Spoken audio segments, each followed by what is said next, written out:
Hello everyone, कैसे हो आप सब। आशा करता हूं कि आप लोग बहुत ही अच्छे होंगे। दोस्तों, आज के इस स्पेशल वीडियो के माध्यम से उत्तर प्रदेश बीएड प्रवेश परीक्षा 2024 के बारे में आप सभी को संपूर्ण जानकारी देने वाले हैं। आप लोग अंत तक बने रहिएगा। दोस्तों, आज के इस स्पेशल वीडियो में फॉर्म किस महीने में आता है, जो है यूपी बीएड का एग्ज़ाम जो है किस महीने में आयोजित किया जाता है, कब होता है, आयु सीमा क्या होती है, योग्यता क्या होती है, फॉर्म फीस कितनी होती है, एग्ज़ाम पैटर्न क्या होता है, सिलेबस क्या है इसका, और बीएड करने में कुल खर्च कितना आ जाता है, कितने नंबर पर जो है सरकारी कॉलेज मिलता है। ठीक है, बीएड की संपूर्ण जानकारी आज की इस स्पेशल वीडियो में आप सभी को मिलने वाली है, तो आप लोग अंत तक बने रहिएगा। अगर आप लोग चैनल पर नए हैं, यूपी बीएड प्रवेश परीक्षा 2024 के लिए प्रिपेयर कर रहे हैं, तो जुड़िएगा ज़रूर। निश्चित रूप से आपको हेल्प मिलेगी। आपको पूरी क्लासेस प्रोवाइड की जाएंगी 2024 के बीएड एंट्रेंस एग्ज़ाम से रिलेटेड। तो आइए सबसे पहले हम लोग बात कर लेते हैं फॉर्म जो है किस महीने में आता है यूपी बीएड का। चलिएगा, तो दोस्तों देखिएगा, यूपी बीएड का फॉर्म जो है आपका नोटिफिकेशन जो है फरवरी के फर्स्ट वीक में जारी कर दिया जाता है। फरवरी के फर्स्ट वीक में जो है यूपी बीएड का नोटिफिकेशन जारी कर दिया जाता है।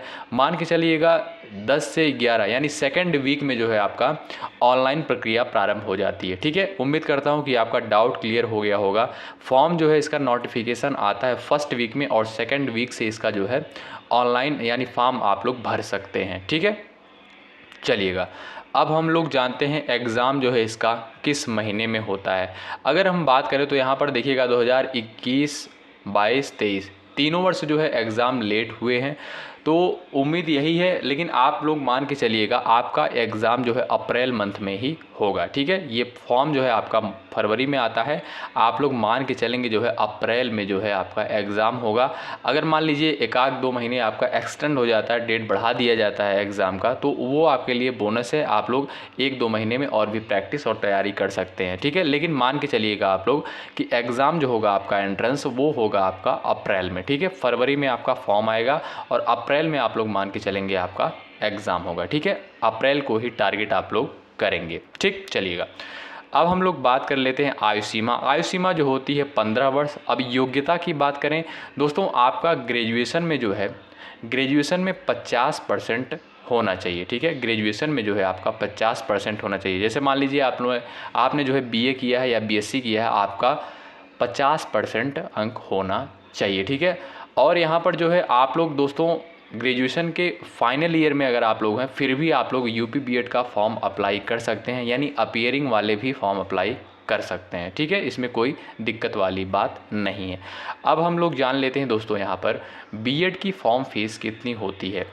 तो यहाँ पर जो है जनरल और ओबीसी और या ईडब्ल्यूएस, इनकी जो फ़ीस होती भाई 1400 रुपये होती है फॉर्म फीस। ठीक है, यदि आप जनरल, ओबीसी या ईडब्ल्यूएस कैटेगरी से बिलोंग करते हैं तो आपका जो फॉर्म फीस लगेगा वो लगेगा 1400 रुपये। ठीक है, 1400 रुपये आपका लगता है।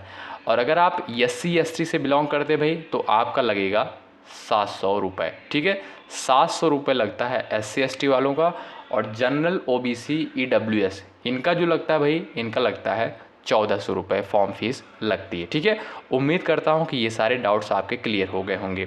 अब आइएगा हम लोग बात कर लेते हैं एग्ज़ाम पैटर्न के बारे में।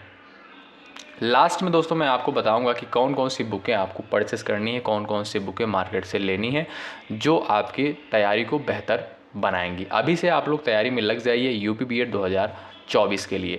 चलिएगा, अब एग्ज़ाम पैटर्न की बात करते हैं। देखिएगा, इसका एग्ज़ाम होता है 2 पालियों में होता है। ठीक है, 2 पाली में इसका एग्ज़ाम होता है। प्रथम पाली में आपके 100 प्रश्न पूछे जाते हैं, और सेकंड पाली में भी आपके 100 प्रश्न पूछे जाते हैं। ठीक है, सबसे पहले अब हम लोग बात कर लेते हैं प्रथम पाली में जो 100 प्रश्न आते हैं आपके, इसमें क्या क्या पूछा जाता है। अब देखिएगा, इस 100 प्रश्न में जो है 50 आपका होता है लैंग्वेज का। ठीक है, इसमें लैंग्वेज में हिंदी रहता है, इंग्लिश रहता है, दोनों में से आपको एक चूज करना होता है। ठीक है, आप लोग एक चूज करेंगे। जैसे मान लीजिएगा आपके हिंदी के अगर आपको 50 प्रश्न करना है तो आप लोग हिंदी चूज करेंगे, यदि आपको इंग्लिश करना है तो आप लोग इंग्लिश को चूज करेंगे, यानी दोनों में से जो है आपको एक चूज करना होता है। ठीक, 50 प्रश्न आपके होते हैं लैंग्वेज के। अब उसके बाद जो है यहाँ पर जो आपका दूसरा खंड होगा इसमें 50 प्रश्न आपके होते हैं जीके जीएस के, यानी 50 प्रश्न जीके के होते हैं और 50 प्रश्न आपके होते हैं लैंग्वेज के। ठीक है, उम्मीद करता हूँ कि आपको समझ में आया होगा। और एक प्रश्न जो होता है दोस्तों आपका होता है 2 नंबर का। ठीक है, एक प्रश्न होता है आपका 2 नंबर का और निगेटिव मार्किंग होती है आपकी 1/3। ठीक है, यानी 3 पे, यानी अगर आप लोग 3 प्रश्न गलत करते हैं तो आपका 2 नंबर जो है निगेटिव होगा, माइनस कर दिया जाएगा। ठीक है भाई, तो उम्मीद करता हूँ कि आपको ये चीज़ें समझ में आई होंगी। ये आपका हो गया फर्स्ट पाली, यानी फर्स्ट पाली में जो आपके 100 प्रश्न आएंगे इसमें 50 लैंग्वेज का होगा और 50 आपका जीके का होगा। अब सेकंड पाली की बात करते हैं। सेकंड पाली में दोस्तों आपका जो प्रश्न पूछा जाता है इसमें एक खंड होता है आपका 50 प्रश्न जो होता है रीजनिंग से पूछा जाता है। इसमें कुछ क्वेश्चन आपके मैथ के भी शामिल होते हैं। ठीक है, और दूसरा खंड होता है आपका, यहाँ पर आपका पूछा जाता है विषय से, यानी अगर आप लोगों ने बीए किया है तो आपके आर्ट के सब्जेक्ट होंगे। ठीक है, अगर आपने बीए किया है तो आपके आर्ट के जो भी सब्जेक्ट होते हैं, जैसे मनोविज्ञान हुआ, इतिहास हुआ, भूगोल हुआ, यानी जो आपके आर्ट के विषय होते हैं, इससे 50 प्रश्न पूछे जाते हैं। यदि आप जैसे मान लीजिए आपने बीएससी किया है तो आपके साइंस के सब्जेक्ट से 50 प्रश्न पूछे जाते हैं। ठीक है, तो सेकंड पाली में भी आपके 100 प्रश्न होते हैं, 50 होते हैं आपके रीजनिंग और 50 होते हैं आपके सब्जेक्ट से, यानी जो ग्रेजुएशन में आपने लिया है। ठीक है, उम्मीद करता हूँ कि आपको एग्ज़ाम पैटर्न भी समझ में आया होगा। एक प्रश्न आपका 2 नंबर का होता है और निगेटिव मार्किंग जो होती है आपकी 1/3 होती है, यानी 1/3 जो है आपकी निगेटिव मार्किंग होती है। ठीक है, आइएगा अब दोस्तों हम लोग यहाँ पर बात कर लेते हैं भाई। यहाँ पर देखिएगा सिलेबस। अब सिलेबस के बारे में दोस्तों आपको एक वीडियो और मिलेगा, उसमें जो है आपका एक एक करके मैं आपको समझाऊंगा कि क्या क्या चीज़ें पूछी जाती हैं। जैसे मान लीजिए इतिहास हो गया, इतिहास में कौन कौन से टॉपिक आते हैं, मतलब पूरा एकदम विस्तृत आपको जानकारी मिलेंगी नेक्स्ट वीडियो में। ठीक है, सिलेबस में। ठीक, चलिएगा अब यहाँ पर देखिएगा बीएड करने में जो है आपका कुल खर्चा कितना लग जाता है।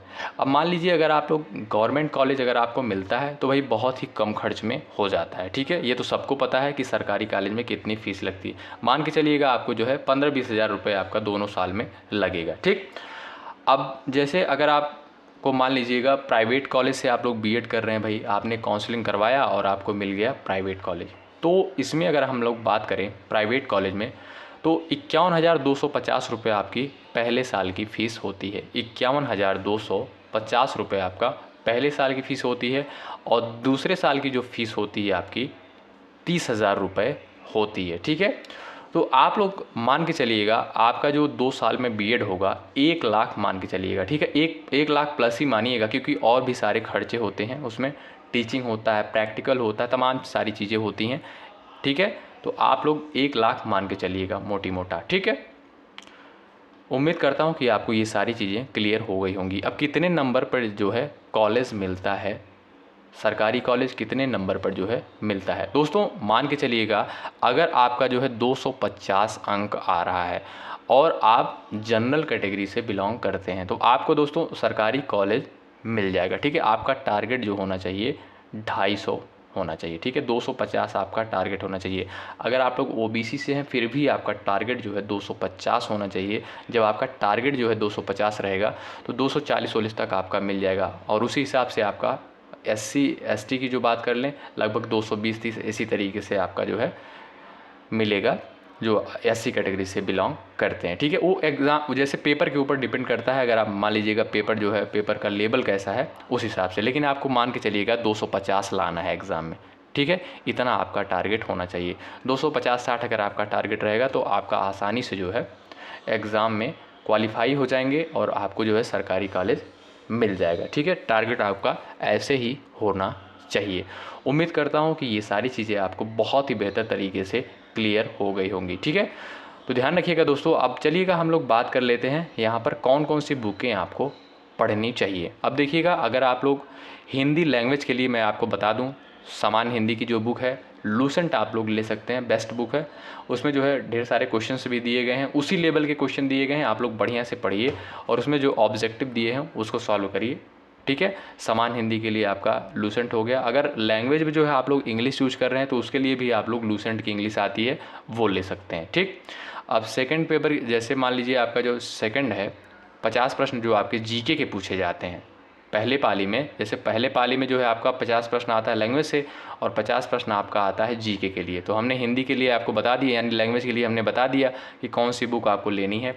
अब बताएं आपको जीके के लिए। जीके के लिए सबसे बेस्ट बुक है लूसेंट, सबको पता है, सभी लोग जानते हैं, तो लूसेंट आप लोग ले लीजिएगा। ठीक है, लूसेंट को आप लोग अभी से पढ़ना शुरू कर दीजिए। ठीक, अब सेकंड पेपर में देखिएगा रीजनिंग के लिए जो है आप लोग आर.के. झा की बुक ले सकते हैं, उसमें क्वेश्चंस भी रहते हैं, तो आप लोग उस प्रश्न को सॉल्व करिएगा। अगर कोई भी दिक्कत आती है तो यूट्यूब पर सर्च मारिए, बहुत सारे वीडियोस आपको मिल जाएंगे। ठीक है, और यहाँ पर मैं आपको क्लासेस प्रोवाइड करूँगा यूपी बीएड 2024 के लिए, तो आप लोग जुड़ सकते हैं, निश्चित रूप से आपको यहाँ से हेल्प मिलेगी।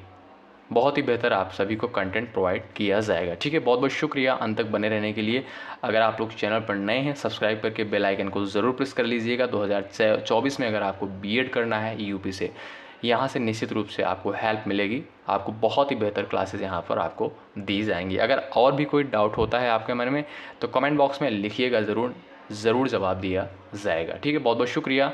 जय हिंद, जय भारत।